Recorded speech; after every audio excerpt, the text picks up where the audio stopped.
Hello everyone. Friends, आज की इस वीडियो में आपको पास्ट टेंस के बारे में डिटेल से बताऊंगा, जिसमें मैं आपको पास्ट सिंपल टेंस या past indefinite tense, past continuous tense, past perfect tense, past perfect continuous tense बताऊंगा। इसके अलावा जो इनके जो नेगेटिव सेंटेंस और इंट्रोगेटिव सेंटेंस कैसे बनते हैं, इन सब के बारे में भी कंप्लीट बताऊंगा।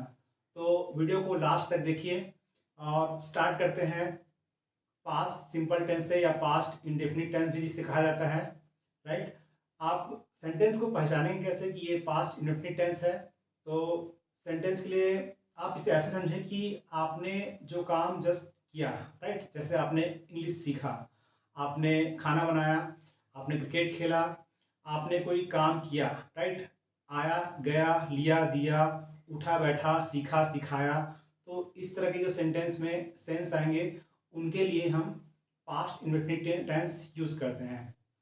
सेंटेंस का स्ट्रक्चर देखते हैं। तो सेंटेंस का स्ट्रक्चर होता है सबसे पहले सब्जेक्ट, फिर वर्ब की सेकंड फॉर्म, फिर ऑब्जेक्ट। राइट। वर्ब की फॉर्म के बारे में मैं आपको पहले ही बता चुका हूँ। राइट। अब देखते हैं एग्जाम्पल। जैसे सेंटेंस है हमारा, मैंने क्रिकेट खेला। ठीक, ये एक पास्ट सिंपल टेंस का एग्जाम्पल है। और मैंने क्रिकेट खेला, तो ये इंग्लिश में इसका सेंटेंस ऐसा होगा, आई प्लेड क्रिकेट। यहाँ पर प्ले की जो सेकंड फॉर्म होती है प्लेड, तो सेंटेंस होगा I played cricket. Second example, जैसे सेंटेंस है, तुमने इंग्लिश बोला। तुमने इंग्लिश बोला, तो सेंटेंस होगा यू। यहाँ पर स्पीक की जो सेकंड फॉर्म होती है स्पोक, तो स्पोक, और इंग्लिश बोला तो ऑब्जेक्ट यहाँ पर इंग्लिश, तो सेंटेंस होगा यू स्पोक इंग्लिश। फिर थर्ड एग्जांपल देखते हैं। जैसे एक सेंटेंस है, उसने पत्र लिखा। उसने पत्र लिखा, तो सेंटेंस क्या होगा, he wrote a letter.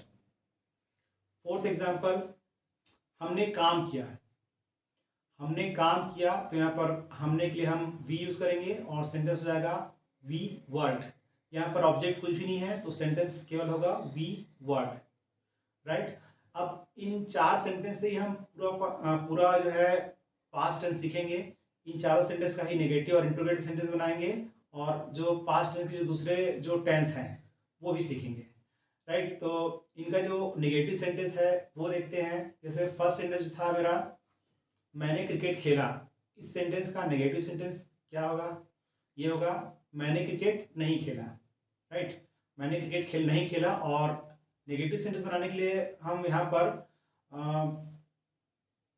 Did not use करेंगे। राइट। ध्यान देने की बात यह है कि यहाँ पर हम डिड नॉट यूज करेंगे और वर्ब की फर्स्ट फॉर्म ही लगेगी। राइट। सेकंड फॉर्म नहीं लगेगी, बल्कि फर्स्ट फॉर्म ही लगेगी। तो सेंटेंस जो है इस तरह से होगा, जैसे मैंने क्रिकेट नहीं खेला, तो सेंटेंस हो जाएगा I did not play cricket. ठीक। सेकंड सेंटेंस, तुमने इंग्लिश नहीं बोला, तो सेंटेंस क्या हो जाएगा, you did not speak English. Third sentence है हमारा, उसने पत्र नहीं लिखा, तो सेंटेंस क्या हो जाएगा, he did not write a letter. Fourth sentence, हमने काम नहीं किया। हमने काम नहीं किया, तो सेंटेंस क्या होगा, वी डिड नॉट वर्क। ये हो गए नेगेटिव सेंटेंस। अब देखते हैं इनका इंट्रोगेटिव सेंटेंस क्या होगा। इन्हीं सब सेंटेंस को यदि इंट्रोगेटिव सेंटेंस में बोले, तो जो फर्स्ट सेंटेंस है वो क्या होगा, वो ये होगा कि क्या मैंने क्रिकेट खेला। राइट। सेंटेंस ये होगा, क्या मैंने क्रिकेट खेला। तो इंट्रोगेटिव सेंटेंस बनाने के लिए जो हम डिड को जो है जस्ट सब्जेक्ट के पहले यूज करेंगे, और सेंटेंस हमारा होगा डिड आई प्ले क्रिकेट। ठीक। सेकंड सेंटेंस था हमारा, तुमने क्या तुमने इंग्लिश बोला। सेंटेंस यही होगा, क्या तुमने इंग्लिश बोला। तो सेंटेंस क्या हो जाएगा, did you speak English. Right. तो इस तरह से हम बाकी के सेंटेंस को भी नेगेटिव सेंटेंस बना सकते हैं, सॉरी इंट्रोगेटिव सेंटेंस बना सकते हैं। अब ये हो गए नेगेटिव सेंटेंस और इंट्रोगेटिव सेंटेंस। अब देखते हैं past continuous tense. Right. Past continuous tense, जैसा कि इसके नाम से ही पता चल रहा है कि जो हम पास्ट में जो काम कर रहे थे, कंटिन्यू, उसके लिए हम पास्ट कंटिन्यूअस टेंस यूज करेंगे। और यहाँ पर हम सब्जेक्ट के जस्ट बाद जो है हेल्पिंग वर्ब यूज करते हैं, तो हेल्पिंग वर्ब में या तो वॉस या फिर वर यूज होगा। ठीक है, सेंटेंस का स्ट्रक्चर जो है वो ऐसे होगा, सबसे पहले सब्जेक्ट प्लस हेल्पिंग वर्ब में वॉस या वर प्लस वर्ब की यहाँ पर फोर्थ फॉर्म यानी आईएनजी फॉर्म लगेगी प्लस ऑब्जेक्ट। ठीक है, सेंटेंस देखते हैं। जैसे जो मैंने 4 सेंटेंस जो बताया था, उसमें जो पहला सेंटेंस जो बताया था उसी का हम पास्ट कंटिन्यूअस टेंस यूज करते हैं। और सेंटेंस ये होगा, जैसे मैं क्रिकेट खेल रहा था। ठीक, ये होगा सेंटेंस, मैं क्रिकेट खेल रहा था। और सेंटेंस होगा, इंग्लिश में सेंटेंस होगा आई। अब यहाँ पर हम आई के साथ वॉस यूज करते हैं, तो सेंटेंस होगा आई वॉस। वर्ब की फोर्थ फॉर्म यानी आईएनजी फॉर्म होगी प्लेइंग, तो सेंटेंस होगा आई वॉज प्लेइंग क्रिकेट। ठीक, सेकंड सेंटेंस देखते हैं। सेकंड सेंटेंस जैसे तुम इंग्लिश बोल रहे थे। सेंटेंस है तुम इंग्लिश बोल रहे थे, तो सेंटेंस क्या हो जाएगा, you were speaking English. Third sentence, वह पत्र लिख रहा था। तो सेंटेंस क्या हो जाएगा, he was writing a letter.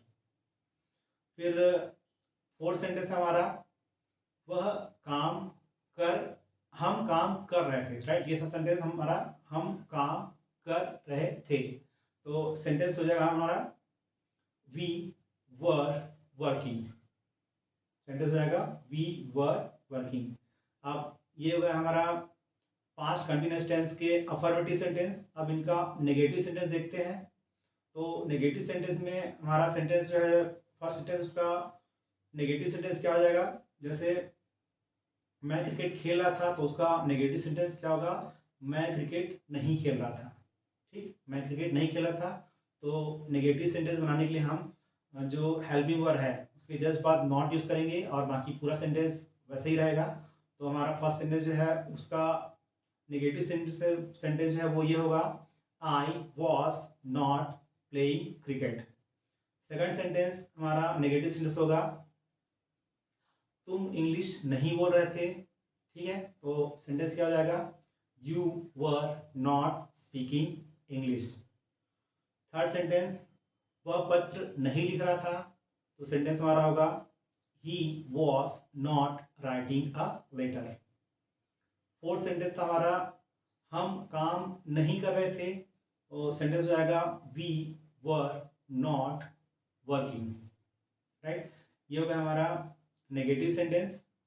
अब देखते हैं इनका इंट्रोगेटिव सेंटेंस।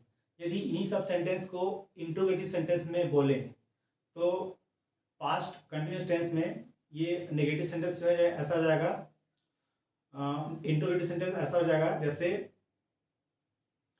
क्या मैं क्रिकेट खेल रहा था।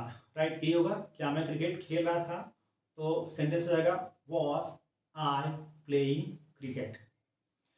ठीक इस तरह से ही जो हेल्पिंग वर्ब वॉज या वर है उसको सब्जेक्ट के पहले यूज करके हम इंट्रोगेटिव सेंटेंस बना सकते हैं।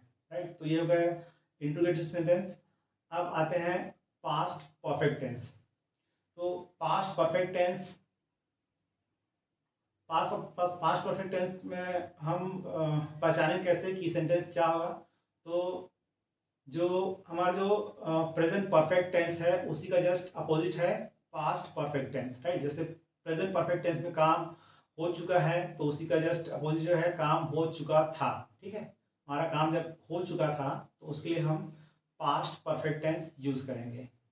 लास्ट सेंटेंस के लास्ट में चुका थे, चुके थे, चुका था, चुकी थी, इस तरह से आएंगे। ठीक है, सेंटेंस का स्ट्रक्चर देखते हैं। तो सेंटेंस का स्ट्रक्चर ये होगा, सबसे पहले subject plus had plus verb की थर्ड फॉर्म प्लस ऑब्जेक्ट।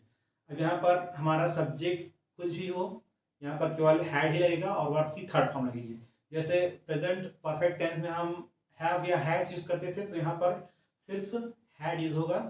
ठीक है, और देखते हैं एग्जाम्पल। जैसे हमारा फर्स्ट सेंटेंस है, मैं क्रिकेट खेल चुका था। ठीक है, मैं क्रिकेट खेल चुका था, तो इसका ट्रांसलेशन क्या होगा? आई। ठीक है, आई के बाद सब्जेक्ट के बाद हैड है, तो आई हैड। वर्ब की थर्ड फॉर्म, तो प्ले की थर्ड फॉर्म प्लेड, तो सेंटेंस हो जाएगा आई हैड प्लेड क्रिकेट। ठीक। सेकंड सेंटेंस, सेकंड सेंटेंस जो है वो पास्ट परफेक्ट टेंस में ऐसे होगा, जैसे तुम इंग्लिश बोल चुके थे। तुम इंग्लिश बोल चुके थे, तो सेंटेंस क्या हो जाएगा? You had spoken English. Third sentence, वह पत्र लिख चुका था, तो सेंटेंस हो जाएगा he had written a letter. Right की थर्ड फॉर्म रिटन, तो सेंटेंस हो जाएगा he had written a letter. Fourth sentence, हम काम कर चुके थे। हम काम कर चुके थे, तो सेंटेंस क्या होगा? We had worked. तो ये हो गए affirmative sentence past perfect tense के। अब इन्हीं का नेगेटिव सेंटेंस देखते हैं। तो नेगेटिव सेंटेंस बनाने के लिए हैड के जस्ट बाद सिर्फ नॉट लगाना है और बाकी पूरा पूरा सेंटेंस वैसे ही रहेगा। ठीक है, एग्जांपल देखते हैं। जैसे हिंदी में सेंटेंस क्या होगा? नेगेटिव सेंटेंस होगा मैं क्रिकेट नहीं खेला था। राइट, ये होगा मैं क्रिकेट नहीं खेला था, तो सेंटेंस हो जाएगा I had not played cricket. Second sentence होगा तुमने इंग्लिश नहीं बोला था, तो सेंटेंस हो जाएगा you had not spoken English. Third example, उसने पत्र नहीं लिखा था। उसने पत्र नहीं लिखा था, तो सेंटेंस क्या हो जाएगा? He had not written a letter. फिर फोर्थ सेंटेंस है हमारा हमने काम नहीं किया था। राइट, हमने काम नहीं किया था, तो सेंटेंस हो जाएगा वी हैड नॉट वर्कड। तो ये हो गए नेगेटिव सेंटेंस। अब इनका इंट्रोगेटिव सेंटेंस देखते हैं। तो इंट्रोगेटिव सेंटेंस बनाने के लिए जो हैड है, ठीक है, हैड को जस्ट सब्जेक्ट के पहले यूज करेंगे और बाकी पूरा सेंटेंस वैसे ही रहेगा। हिंदी में सेंटेंस क्या होगा? Interrogative sentence. जैसे पहला जो सेंटेंस है हमारा मैं क्रिकेट खेल चुका था, तो इसका इंट्रोगेटिव सेंटेंस क्या हो जाएगा? क्या मैं क्रिकेट खेल चुका था। ठीक है, सेंटेंस ये होगा क्या मैं क्रिकेट खेल चुका था, तो सेंटेंस हो जाएगा हमारा हैड आई प्लेड क्रिकेट। ये होगा। ठीक इस तरह से ही बाकी सब सेंटेंस को इजीली बनाया जा सकता है। राइट, आप बना सकते हैं। और लास्ट देखते हैं, जो लास्ट है वो है पास्ट परफेक्ट कंटिन्यूअस टेंस। तो वैसे तो ये जो सेंटेंस है बहुत ही रेयर यूज होता है। ठीक है, फिर भी नॉलेज के लिए आपको बता दूं ये यूज कैसे होता है। जैसे जैसे आप किसी कंपनी में, किसी कंपनी में 10 सालों से काम करते हुए आ रहे थे। ठीक है, 10 सालों से काम करते हुए आ रहे थे, तो ये वहां पर ये यूज किया जा सकता है। ठीक है, सेंटेंस का एग्जांपल देखते हैं। जैसे फर्स्ट एग्जांपल है मैं 2 घंटे से क्रिकेट खेल रहा था। मैं 2 घंटे से क्रिकेट खेल रहा था। यहाँ पर सेंटेंस का जो स्ट्रक्चर जो है वो ऐसा होगा, पहले subject plus had been plus verb की फोर्थ फॉर्म यानी ING form plus object plus since या फॉर प्लस टाइम। ठीक है, तो सेंटेंस जो है वो ये होगा मैं 2 घंटे से क्रिकेट खेल रहा था, तो सेंटेंस हो जाएगा I had been playing cricket for 2 hours. ठीक है, I had been playing cricket for 2 hours. Second sentence देखते हैं। जैसे तुम सुबह से इंग्लिश बोल रहे थे। सेंटेंस है तुम सुबह से इंग्लिश बोल रहे थे, तो सेंटेंस क्या हो जाएगा? You had been speaking English since morning. Third example, वह सुबह से पत्र लिख रहा था। वह सुबह से पत्र लिख रहा था, तो सेंटेंस क्या हो जाएगा? He had been writing a letter since morning. ठीक है, लास्ट एग्जांपल जैसे सेंटेंस है हम 2010 से इस कंपनी में काम कर रहे थे। ठीक है, तो सेंटेंस हो जाएगा we had been working in this company since 2010। I hope ये वीडियो आप लोग को अच्छा लगा होगा। Thanks for watching.